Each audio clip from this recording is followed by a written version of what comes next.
So now let's talk about tips. If you're sealing fasteners, we recommend, there's 3 tips on our website that we call our fastener grade tips. They're longer, skinnier, and they have this little flare which is going to go around the screw head. I would start with the 0.47 tip. And if as you're installing, if it feels like there's too much material coming out or it feels too runny, then I would switch to this 0.25 tip. You can see the differences in the tip size there. If you start with the 47 and it feels like, boy, I'm having to push too hard and things feel stiff and I feel like I'm moving a little bit slow, move to the 625 tip, and I think that you'll find that working a lot better. One other quick note. You don't want to try to draw the mastic, so you'll open the lid. The roof tube will go right into the mastic, stick it right in there, and then pull the plunge rod up, and it will draw it up. You can go all the way up to top as a full half-gallon draw.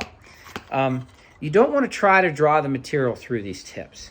There are some mastics that you can do that with, but I don't recommend it. One, I like these tips staying kind of clean because I want to really be able to see each of these going over the fastener, and I want to be able to watch them closely. So I will take these out, I'll draw it, I'll lower the back end so the material doesn't come out, and then we'll screw these in, and then boom, away you go. And with a half-gallon material, you won't be back to that bucket for another 15 minutes. So it's not like you'll be back often. So it's not a huge pain to have to unscrew this, put this in, and draw it up. Other couple little tips. You can screw a chip brush to the inside of that pail. And because after you dunk this in, you'll have the mastic coming up to about here. Sometimes you can squeegee off the tube against that brush, and that will help the end of this stay a little cleaner and keep you a little bit more sane throughout the day, because I'm a little bit of a neat freak, and then that way you don't have mastic drips all over the.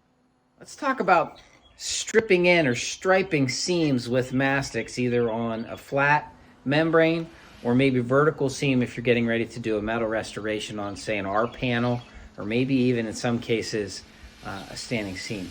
We have 3 tips specific for sealing seams, and again, they're going to work with their half-gallon model of the Roof Tube Classic. They'll fit right in there, and you'll see the orifice size of these is quite a bit larger. For example, this one is 1.9 inches. This is almost 2 inches. We call this our largemouth seam sealer. We have our 1-inch model, which is very versatile. Some guys actually prefer using this even for fasteners. And then we have our 1.5-inch model. Now, if you've noticed, we've made these a lot shorter and fatter, and the purpose of that is to allow you to be able to draw the material through these tips.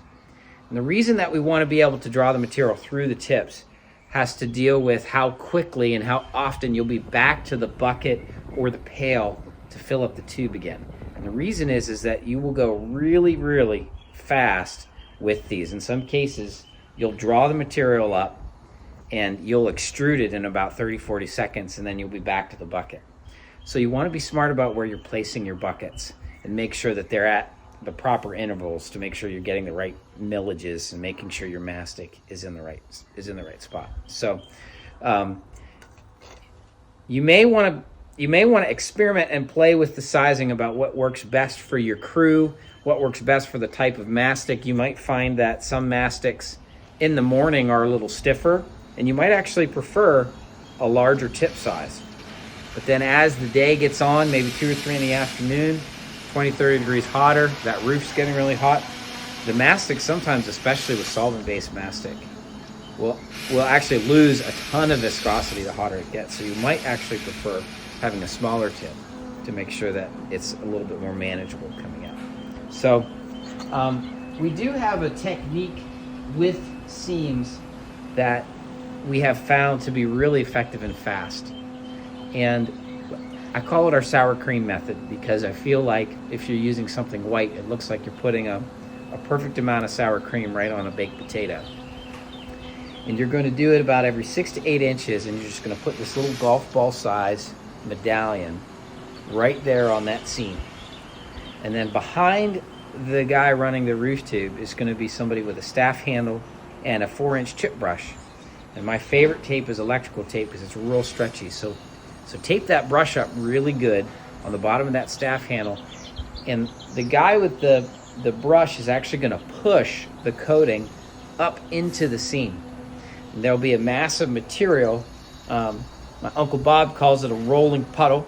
You'll have a puddle of material right along that seam, and you'll push it up against it, and you'll notice that the material will actually kind of slump back down. Your eyes are going to want to be watching the top of that rib, and you just want that mass to kind of just kiss that little knuckle. If you're doing an R panel, kiss that little knuckle so it comes down and slumps down in. Very, very fast way. Some guys will push back and they'll say, well, yeah, but that's two guys doing it. I've timed it, and it's actually more than twice as fast, that method. So you're actually still saving labor, very fast, and it's a much more smoother application.